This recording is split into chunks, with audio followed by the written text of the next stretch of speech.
Hello student, welcome back to my channel study with Gaurav. इस session में basically हम आपके ये देखने जा रहे हैं कि किस बुक को आप फॉलो करके आप 95 प्लस स्कोर कर सकते हैं अपने बोर्ड्स एग्जाम में, जो कि आपका 2025 में होने वाला है। सो बेसिकली सबसे पहले मैं बात करूँ, आपको अगर 95% अगर या उससे एबव आपको स्कोर करना है तो उसके लिए आपको हर दिन कम से कम 4 घंटे आपको पढ़ने पड़ेंगे मिनिमम। स्कूल को छोड़ के, स्कूल जाते हो तो उसको छोड़ के 4 घंटा आपको अपने सेल्फ रिजल्ट के लिए देना पड़ेगा।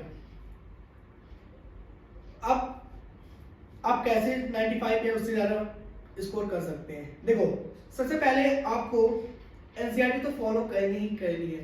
ब्लाइंडली आपको अपनी एनसीईआरटी फॉलो करनी है, और जो भी टीचर आपको पढ़ा रहा है उसके नोट्स जो होते हैं उसको भी आपको फॉलो करना है ब्लाइंडली। देखो, कभी भी किसी एग्जाम को क्रैक करने के लिए जब भी आपको टीचर पढ़ा रहा हो तो खुद ज्ञान देने की बजाय ज्ञान लेना सीखो। अगर आपको किसी एग्जाम को फोड़ना है या आप उसमें अच्छा स्कोर करना चाह रहे हैं तो जब भी टीचर आपको कुछ बताए या जब भी कुछ समझाए तो उसको ज्ञान ना देकर अपने ज्ञान लेने की कोशिश करनी चाहिए। ये सबसे पहली होती है सीख आपकी ड्यूरिंग द प्रिपरेशन। और रही दूसरी बात आपको बुक की, देखो मार्केट में आपको कई तरह के बुक मिल जाएंगे। आपको साइंस के लिए एस्टेंट, एससी वर्मा, प्रदीप पब्लिकेशन की, एग्जाम आइडिया, तमाम बुक आपके अवेलेबल है। ठीक, उसमें से कौन कौन से बुक भैया हमें फॉलो करनी चाहिए या जिससे हम पढ़ के 95 या 95 से ज्यादा ला सकते हैं? तो देखो, सिंपली मैं आपको जो रिकमेंड करूंगा ये ना किसी के पब्लिशर के लिए है ना मैं किसी को एडवर्टाइज कर रहा हूँ। ये वो बुक है जो मैंने खुद अपने 10th के जर्नी में फॉलो किए थे और 94% मेरा बना था। मेरा 10th में 94% मैंने प्राप्त किया था। सो मैं आपको जो बुक बताऊंगा वो अगर आपकी इच्छा करे तो ही लीजिएगा, वरना मत लीजिएगा। मेरे को उसमें ना मेरे को कोई प्रॉफिट है ना मैं अपने सेल्फिश के वो में बता रहा हूँ। मैं जो भी बता रहा हूँ वो जनरल है कि हाँ ये बुक आपको फॉलो करनी चाहिए अगर आप एक 10th एक्सपीरियंस हो तो देखो, सबसे पहले बात की जाए हिंदी। सबसे पहला सब्जेक्ट हिंदी। तो हिंदी में देखो बेसिकली आप लोग का काम एनसीईआरटी पढ़ के चल जाएगा। हिंदी में आपको 95 से अबव स्कोर करना है तो आपकी एनसीईआरटी पढ़ी हुई चाहिए। कहानी आपके दिमाग में इर्द गिर्द वो चलना चाहिए। और इसमें हिंदी में आपके जो नंबर डिडक्शन होते हैं वो या तो एमसीक्यू में आपको डिडक्शन होंगे या तो मात्रे पे कटेंगे, बाकी और टीचर कहीं नंबर नहीं काटेगा इसमें। और रही बात हिंदी की, तो हिंदी में आपको कोई पीएचडी नहीं करना है। हिंदी में आप एनसीईआरटी फॉलो कीजिए, देन उसके बाद अगर आपके पास टाइम हो तो आप सैंपल पेपर फॉलो कर सकते हैं। ठीक, सैंपल पेपर फॉलो कर सकते हैं। अब सेकंड सब्जेक्ट जो आती है वो आती है आपकी इंग्लिश। इंग्लिश में भी आपको ज्यादा कुछ नहीं करना होता है। पहले आप एनसीईआरटी की लाइन बाय लाइन रीड कर लीजिए। ठीक, एनसीईआरटी की लाइन बाय लाइन रीड कर लीजिए। अब देखो, एनसीईआरटी में आपके 2 पार्ट होते हैं, ग्रामर पार्ट और रीडिंग पार्ट, एंड जो आपकी इस बुक से आते हैं सप्लीमेंट्री जिसको कहते हैं। तो देखो आप किसी बुक की रीडिंग पार्ट तो आपको प्रोबेबली 16 से 20 नंबर का होता है, जो कि अननोन होता है पैसेज, वो आपको उसी टाइम हिट करेगा जब आप उस एग्जाम को देने बैठेंगे। रही बात इससे जहां तक मेरा अंदाजा तो आपका 25 से 30 नंबर का पेपर बनता है। ठीक, इसमें क्वेश्चन कैसे होते हैं? शॉर्ट क्वेश्चन होंगे, वेरी शॉर्ट होंगे एंड लॉन्ग होंगे, एंड कुछ एक्सट्रैक्ट बेस्ड क्वेश्चन बनते हैं। तो देखो उस क्वेश्चन को करने के लिए आपको इंग्लिश पे लैंग्वेज की पकड़ होना बहुत जरूरी है, और खासकर प्रोनाउंसिएशन उसका पता होना चाहिए। आपको उसके वोकैबुलरी पता होनी चाहिए, अपोजिट मीनिंग पता होनी चाहिए, सिमिलर मीनिंग पता होनी चाहिए। ये सब अगर आपको पता है उस चैप्टर से रिलेटेड, देन आप उस चीज को क्रैक कर सकते हो आराम से। और रही बात दूसरी पोएम की, देखो पोएम में जब भी वो आपको क्वेश्चन पूछेगा तो एक एक्सट्रैक्ट आपको दे देगा, वहां से आपको पूछ लेगा पोएट का नाम। ठीक, उसके आपको पूछ लेगा then what is the emotion या what is the feeling of this line, second चीज, and what is the rhyming scheme, and what is the poetic device that are used in this poem और line. ये सब आपकी बातें generally वो पूछता है। तो इसके लिए आपको करना क्या है? देखो, पहले हम लोग को NCERT line by line read करना है, उसको अच्छे से समझना है। देन उसके बाद अगर आपका हो जा रहा है तो उसके बाद क्या करना है, आपको सैंपल पेपर सॉल्व करना है। सैंपल पेपर इसलिए सॉल्व करना है ताकि आपको मल्टीपल चैप्टर से क्या क्या कॉन्सेप्ट बन सकते हैं वो आपको पता चल सके। ठीक, सैंपल पेपर बेसिकली आपको ओवरव्यू देता है कि आप कितनी जल्दी अपने पढ़े हुए चैप्टर को समराइज कर पा रहे हैं या उसके इंपॉर्टेंट टॉपिक आपको हिट कर पा रहे हैं कि नहीं दिमाग में। ठीक, now move to second third subject is your social science. Social science, देखो सोशल साइंस में आपके चार पार्ट होते हैं, geography, history, civics and economy. देखो हिस्ट्री में लिटरली मैं बताऊं, हिस्ट्री मैंने उतनी अच्छे से नहीं पढ़ी, लेकिन हाँ जितनी भी पढ़ी उससे मेरा बहुत अच्छा स्कोर हो गया था। ठीक, हिस्ट्री में आपको मोस्टली डेट और नेम, किंग के नेम और इवेंट जो कब हुए थे यही आपको लर्न करना पड़ता है। ये आपको लर्न करना ही करना है, इसका कोई सप्लीमेंट्री चीज है ही नहीं। ठीक, तो इसके लिए आपको करना क्या है, देखो पहले अगर आप किसी टीचर से पढ़े हो तो उसकी प्रॉपर नोट्स बनना होना चाहिए, आपके उसका रिवाइज होना चाहिए। देन उसके बाद आप करोगे क्या, देखो एनसीईआरटी बुक रीड, इसके लिए भी आपको एनसीईआरटी बुक रीड करनी ही पड़ेगी। अब देखो एनसीईआरटी क्यों रीड करनी पड़ेगी, जब कभी भी दो इवेंट ऑक्योर होते हैं तो आपको सेशन रीजन में पूछ सकता है वो कि ये इवेंट पहले हुआ था या ये इवेंट पहले हुआ था। ठीक, तो उसके लिए आपको एनसीईआरटी पढ़ी हो जाएगा कि एनसीईआरटी जो आपका फॉलो करता है वो एक सीक्वेंस को फॉलो करता है। ठीक, तो एनसीईआरटी आपको पढ़ना चाहिए, उसके और जितने भी मतलब चैप्टर के अंदर आने वाले जितने भी इंपॉर्टेंट डेट्स हैं, इंपॉर्टेंट किंग्स के नेम है एंड जो भी मतलब वहाँ के स्टेट्स हैं, कंट्रीज हैं, ये सब आपको नॉलेज होनी चाहिए। ठीक, ज्योग्राफी में तो आपको मैप वर्क भी देते हैं, वो 2 नंबर के शायद आते हैं, और इकोनॉमिक्स एंड सिविक्स ये सब में डिफिनेशन वाइज आपको पता होना चाहिए। देखो आपको क्वेश्चन प्रैक्टिस तो करनी ही पड़ेगी, इसलिए सोशल साइंस में आपको क्वेश्चन प्रैक्टिस करनी पड़ेगी। क्वेश्चन प्रैक्टिस करने के लिए आप 2 बुक को फॉलो कर सकते हैं, पहला exam idea and second one is all in one. ठीक, ये 2 पब्लिकेशन की बुक आप फॉलो कर सकते हैं। देखो मेरा जहां तक मानना है आप ऑल इन वन को फॉलो कीजिए, क्योंकि ऑल इन वन में आपको MCQ type question, one word question, very short, long and MCQ वो मैचिंग ये सब आपको मिल जाएंगे आराम से। आप इस बुक को फॉलो करेंगे सिर्फ क्वेश्चन प्रैक्टिस के लिए। एनसीईआरटी के अगर थ्योरी पढ़नी है तो आप एनसीईआरटी फॉलो करेंगे। ठीक, now move to 2 most important books. First one is mathematics. ये देखो एक मात्र ऐसा चैप्टर है, ये एक मात्र ऐसा सब्जेक्ट है, अगर जिस बच्चे को समझ में आ गई तो उसके लिए बहुत इजी हो जाएगा। लेकिन अगर गलती से जिस बच्चे को समझ ना आएगा भाई, उसके लिए तो पूरा जैसे मालूम होता है चैप्टर ही उसका खराब। ठीक, तो इस चीज को देखो, इस चीज को होल्ड करने के लिए अगर इसमें मैथ आपसे डिमांड करता है practice make man perfect. It is a very famous slogan, practice make man perfect. ठीक, लिटरली मेरे बोर्ड में 98 नंबर थे मैथ में। ठीक, आप उस चीज को कैसे कर सकते हैं 90 95 ये आप कैसे स्कोर कर सकते हैं। देखो मैथ में पहली जो सबसे पहली मैंडेटरी होती है वो होती है आपकी एनसीईआरटी तो आपको कवर करके ही जानी है, क्योंकि आपके बोर्ड का जो पेपर बनता है वो 3 से 4 पेपर बनते हैं। ठीक, 3 से 4 सेट बनते हैं, जिसमें से आप अगर एनसीईआरटी देखोगे तो एनसीईआरटी से सिमिलर क्वेश्चन, हाँ वैल्यू थोड़ा चेंज हो सकता है लेकिन ऑलमोस्ट सिमिलर क्वेश्चन जो है वो आपका 60 to 70% यहाँ से बन के आता है। 60 to 70% पेपर एनसीईआरटी से ही आता है।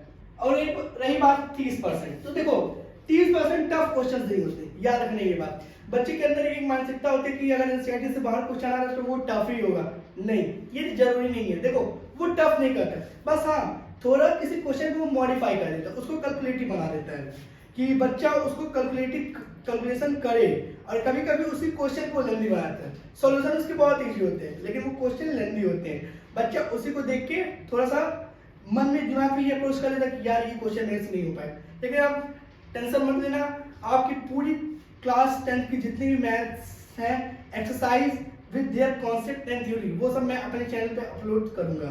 ठीक, देखो 60 to 70% पेपर यहीं से आते हैं। अब देखो अब रही बात वो 30% नंबर की, ठीक। अगर आपको 30% नंबर वो आपको गेन करना है, ठीक, तो या तो आप एनसीईआरटी के ही जो टफेस्ट क्वेश्चन है, टफेस्ट एनसीईआरटी के टफेस्ट क्वेश्चन जैसे एग्जांपल्स हुए, या अगर हॉट्स आप लोगों में होता होगा तो हॉट्स या मिसलिनियस प्रॉब्लम जो होते हैं ये सब आप कर लीजिए। और रही बात, और अगर आपको और नहीं, आपको लगता है कि भैया मेरे को और ज़्यादा प्रैक्टिस चाहिए, या मेरे को इस टॉपिक पे आपको नहीं समझ में आया, या एनसीईआरटी मुझसे 2 ही 3 क्वेश्चन दिए हुए हैं, अगर आपको उसको मोर प्रैक्टिस करना है तो उसके लिए आपको 2 बुक बता रहा हूँ।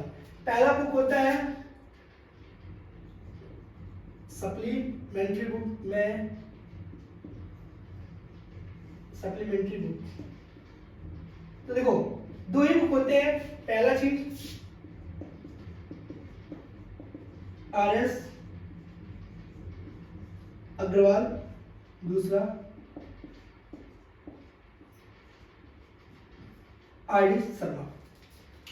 भाई अब पूछोगे आप भाई इन दोनों बुक में अंतर क्या है? देखो डिफरेंस ज्यादा कुछ नहीं है। अगर आप एक बोर्ड लेवल एस्पिरेंट हो तो आप RS अग्रवाल को ब्लाइंडली फॉलो कर सकते हो। अगर आप एक बोर्ड लेवल एस्पिरेंट हो तो अगर आप देखो मैथ में 2 आपको जब एग्जाम हुए तो उससे पहले आपसे पूछा जाएगा कि आप स्टैंडर्ड लोगे या बेसिक, ठीक। बच्चों के अंदर एक मिसकंसेप्शन ये होता है कि स्टैंडर्ड जो होता है वो पेपर टफ होता है और बेसिक जो होता है वो एकदम बेसिक होता है। गलत, टोटली रॉन्ग। देखो स्टैंडर्ड और बेसिक डिफरेंस में बनते कैसे हैं? स्टैंडर्ड मतलब ये नहीं कि वो क्वेश्चन टफ देगा, नहीं, वो सिर्फ नंबर ऑफ क्वेश्चन जो देगा वो सॉल्विंग क्वेश्चन होगा। पहला चीज, उसमें जितने भी आपको क्वेश्चन होंगे उसको कहीं थ्योरी का वो रिलेट नहीं करेगा, वहां पे सिर्फ आपको क्वेश्चन का कॉन्सेप्ट लगाना है, आपको आंसर फाइंड करना है, सॉल्यूशन उसका करना है, ठीक। बेसिक में क्या करता है? बेसिक में देखो कभी कभी वो बेसिक में क्या कर देता है, जैसे आपको किसी थ्योरम को प्रूफ दिया है, ठीक, तो उस थ्योरम को प्रूफ किसी ने मैथमेटिशियन ने किया होगा, ठीक, तो वो बेसिक में कभी कभी उस मैथमेटिशियन का नाम पूछ लेता है। यही बेसिक और स्टैंडर्ड में डिफरेंस है। और दूसरी डिफरेंस जो है वो स्टैंडर्ड के सवाल जो होते हैं, हाँ वो थोड़ा थोड़ा स्टैंडर्ड होंगे भाई, और जिसको 11th में मैथ लेना है, 11th 12th की मैथ जो होती है वो आपकी कंप्लीटली डिफरेंट होती है क्लास 9th और 10th के मैथ से। वो आपको एक ऐसी थिंकिंग देती है जिसको आपने कभी ना सोचा होगा, ना कभी आप सोच सकते हैं कि यार क्या मैथ इस लेवल पे भी जाकर पढ़ाया जा सकता है, या जो क्वेश्चन आप कर रहे हैं क्या उसी क्वेश्चन क्या और सोल्यूशन हो सकते हैं, ठीक।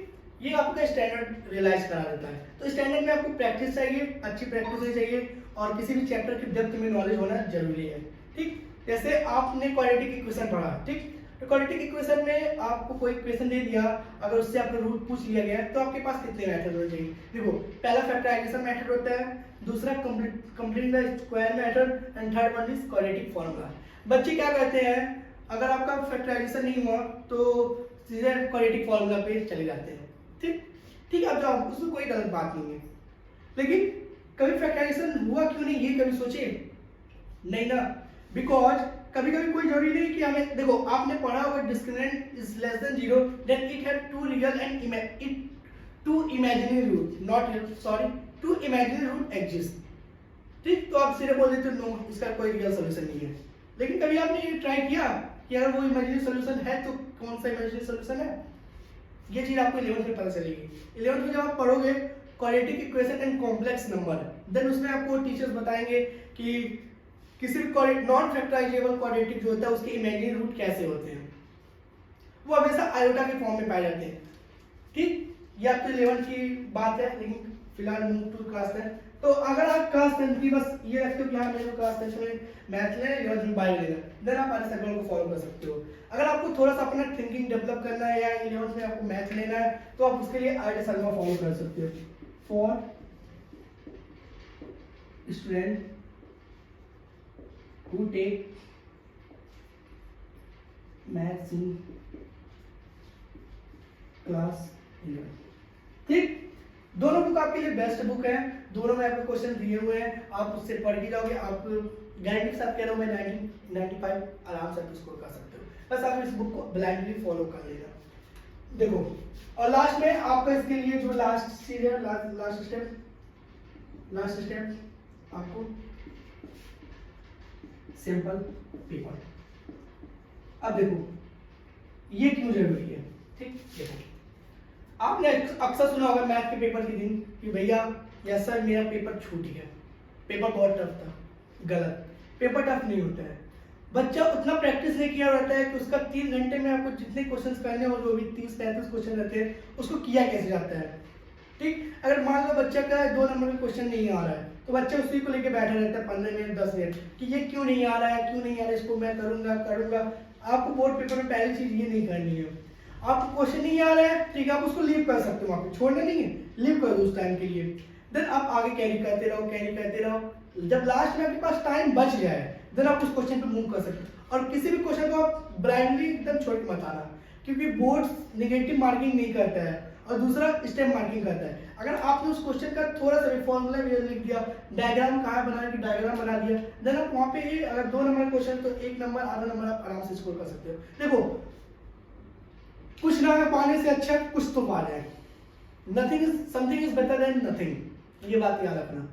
ठीक, तो सिंपल पेपर से आप बेसिकली ये देखते हो कि आप 3 घंटे के अंदर दिए हुए क्वेश्चन को सॉल्व कर पा रहे हो कि नहीं, या आप कितना टाइम बचा पा रहे हो, या कितना टाइम आपका एक्स्ट्रा लग रहा है किसी पेपर को सॉल्व करने में। तो ये आपको बेसिकली प्रैक्टिस के साथ साथ आपको शार्पनेस एंड आपको थ्योरी को जल्दी रिकॉलेक्शन देगा आपके दिमाग में। ठीक, आपके अंदर वो फॉर्मूला चलने चाहिए।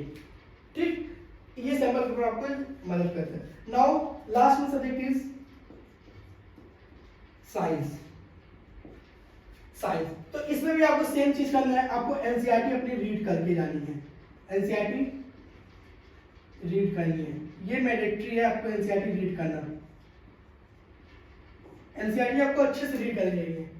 ठीक, आपको मैं आपके पेपर जिस दे के आओगे, ठीक, मैंने जो अपने टाइम पे एनसीईआरटी जो साइंस के एनसीईआरटी मैंने पढ़ी थी, आप उस बुक को अगर एक बार देखोगे और आप अपने बोर्ड का पेपर लेके आओगे मेरे पास, अगर उस बुक से मिलाओगे जितने मैंने उस बुक की रीड किया और जितने भी मैंने हेडलाइन उसमें अंडरलाइन किए हुए हैं, अबाउट 100 आउट ऑफ 50% पेपर आपको उस हेडलाइंस जितने मैंने हाईलाइट किए हैं आपको मिल जाएंगे।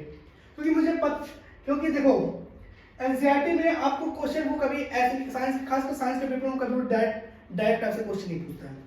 वो कभी कभी आपके जो एक्सपेरिमेंट होते हैं, जो ऑब्जर्वेशन आपके इनसाइड द चैप्टर दिए होते हैं जिस पे बच्चे ध्यान नहीं देते हैं, या जो डायग्राम बने होते हैं छोटे छोटे उस पे बच्चे ध्यान नहीं देते हैं, और बोर्ड वहीं से क्वेश्चन पूछता है आपका। जब भी आप देखोगे आपको एक एक्सपेरिमेंट कराया गया होगा जिसमें वो HCl वगैरह का यूज करते हैं, जिसमें जिंक सॉलिड डालते हैं तो वहां पे एक गैस रिलीज होता है, तो वो सीधा पूछेंगे which gas is release and where is release, cathode पे एनोड पे कौन सा गैस रिलीज हो रहा है। देन वो पूछ लेता है कि मान लो कोई एक कैल्शियम ऑक्साइड या सिलेक्ट लाइम है, उसको हम कार्बन डाइऑक्साइड से पॉज करा रहा है, एक सॉलिड व्हाइट सॉलिड फॉर्म हो रहा है, तो बता दो व्हाइट सॉलिड का क्या नाम है। तो इसके लिए आपको डेप्थ में नॉलेज, आपकी एनसीईआरटी की नॉलेज आपको डेप्थ में होनी चाहिए। आप उस एनसीईआरटी को लाइन बाय लाइन रीड करनी होगी। ठीक, देखो अब साइंस में 3 पार्ट होते हैं। पहला पार्ट होता है बायोलॉजी, दूसरा physics, third one is chemistry. ठीक, देखो मैं एक मैथ स्टूडेंट हूँ, मैंने बायो में सिर्फ रखा था, लिटरली मैं बता रहा हूँ, मेरे को बायो में सिर्फ एक मात्र चैप्टर समझ में आया था, वो है the living organism. First chapter of your NCERT, I think first chapter of NCERT बस मैंने समझा था। देन उसके बाद मैंने जितने भी बायो के जितने भी मतलब मैंने चैप्टर पढ़े उसमें मैंने सिर्फ रटा, बिंदास होके रटा, क्योंकि मेरे को पता था मेरी बायो कैसी है, और मैं पहले ये मतलब सोच चुका था 9th से कि मेरे को आगे जाके बायो नहीं लेना है। मेरे टीचर ने मेरे को गाइड किया था कि भाई तू बायो मत लेना, और मैंने वो, लेकिन इसलिए कहते हैं आप टेंशन में आ गए हो, आपको ये चीज़ पता होनी चाहिए कि मेरे को 11th में लेना क्या है, बायो या मैथ।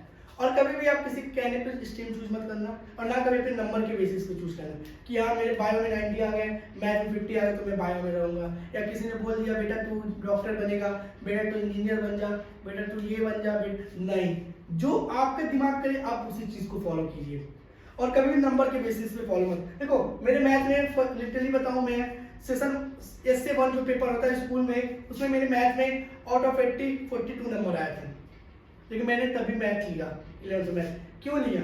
बिकॉज मेरे को इंटरेस्ट था मैथ, बायो में मेरे कोई इंटरेस्ट नहीं था, इसलिए मैंने मैथ को ही, नंबर कम जैसे होते हैं, देखो किसी भी एग्जाम में आपके नंबर कम आ रहा है, बेसी आ रहा है या ज़्यादा आ रहा है, डजंट मैटर, आपके पास कितनी नॉलेज है या कितनी उसकी डेप्थ में आपको नॉलेज है, ये आपको मैटर करता है, ठीक? क्योंकि देखो आपका साल का 365 दिन खराब नहीं हो सकता है जो दिन आपका खराब हो वो आपके पेपर वाले ही दिन आपका खराब हो जाए। ये आपके, देखो कोई भी पेपर आपके लक, आपके डेडिकेशन, आपके हार्ड वर्क तीनों पे डिपेंड करता है। मान लो आप साल भर मेहनत किए और लास्ट पेपर के दिन आप बीमार पड़ गए, देन व्हाट यू, सो इसलिए अच्छे से मेहनत करो, अपने स्वास्थ्य का ख्याल रखो and next one. So move करते हैं आगे। देखो बायोलॉजी में आपको एनसीईआरटी की जो रीडिंग करके ही जानी है, NCERT read and important point को क्या करेंगे, हाईलाइट, हाईलाइट इंपॉर्टेंट पॉइंट, ठीक? और खासकर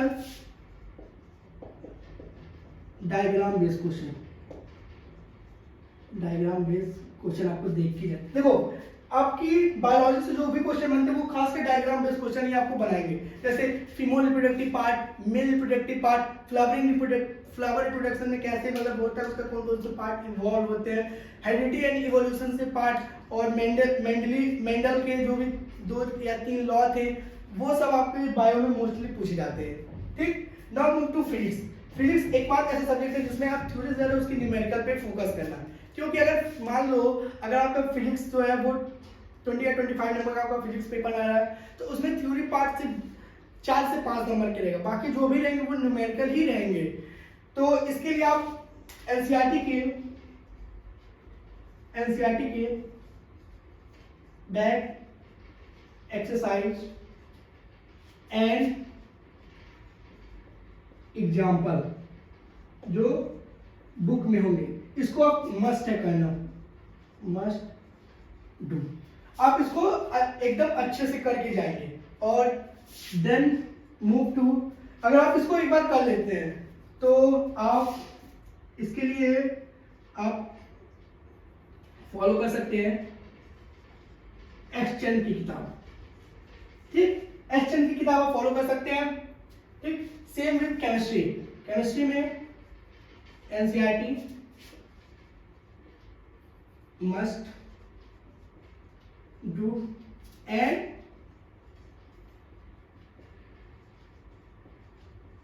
एक्सपेरिमेंट बेस्ड क्वेश्चन और ऑब्जर्वेशन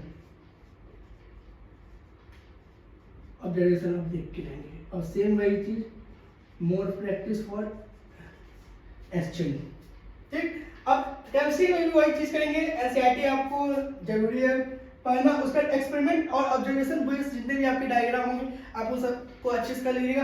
आप नहीं भी करेंगे तो मैं अपने यूट्यूब चैनल पे वो सब मैं आपको करा दूंगा। मैं लिटरली बता रहा हूँ, मैं आपको जो भी क्वेश्चन कराऊंगा वो आपके कहीं ना कहीं वो बोर्ड के पीवाई होंगे या आने वाले पीवाई में से एक होंगे, फ्यूचर ईयर क्वेश्चन होंगे या वाईक्यू होंगे, इसलिए मैं आपको पीवाईक्यू या वाईक्यू आपके NCERT solution chapter in detail theory सब कराऊंगा अपने चैनल पे। सो इसीलिए आप मेरे चैनल को फॉलो, सब्सक्राइब एंड लाइक जरूर से जरूर एंड शेयर भी जरूर कर देना अपने क्लास टेंथ के दोस्तों के साथ, ठीक? तो ये है आपकी पूरी बुक जो आपको फॉलो करनी है, best book to follow for class 10, ठीक? So bye bye student, I hope you do well in your exam hall, hope us all the best for future classes, bye bye.